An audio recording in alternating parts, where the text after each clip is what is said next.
நேத்ரன் அவர்கள் பார்த்தீங்கன்னாக்கா, நான் வந்து இத பத்தி முதல்ல பேசியிருந்தேன். பெண் பிள்ளைகளும் தங்கள் தாய் தந்தையருக்கு ஈமை கிரியை செய்யலாம் அப்படின்னு சொன்னப்ப, அப்ப அவருக்கு கேன்சர்ன்லாம் தெரியாது.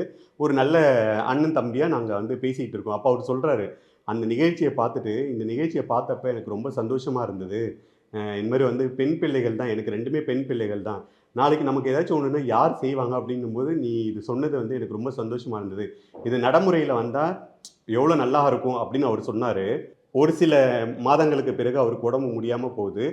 அவரு இறைவனடி சேர்றாரு. ஆனா, அவர் பெண் பிள்ளைகள் செய்றாங்க. அந்த துக்கத்தையும் தாண்டி, நான் அவருடைய பொண்ணுக்கு வந்து கால் பண்ணி சொன்னேன். அந்த நேரத்தில வந்து, "உங்க அப்பாவுக்கு இந்த மாரி ஒரு உடம்பு இருக்கிறதே எங்களுக்கு தெரியாது. ஆனா, உங்க அப்பா அன்னைக்கு சொன்னாரு. என் பசங்க வந்து இது செய்யணும் அப்படின்னு சொன்னாரு. இது நடைமுறையில வரணும் அப்படின்னாரு. ஆனா, இன்னைக்கு அவரோட பெண் பிள்ளைகள் கையாலேயே வந்து அவருக்கான கடைசி காரியம் நடந்திருக்குன்னும்போது, எனக்கு ரொம்ப சந்தோஷமா இருக்குன்னு சொல்லிட்டு அவளுக்கு ஃபோன் பண்ணி நான் சொன்னேன்.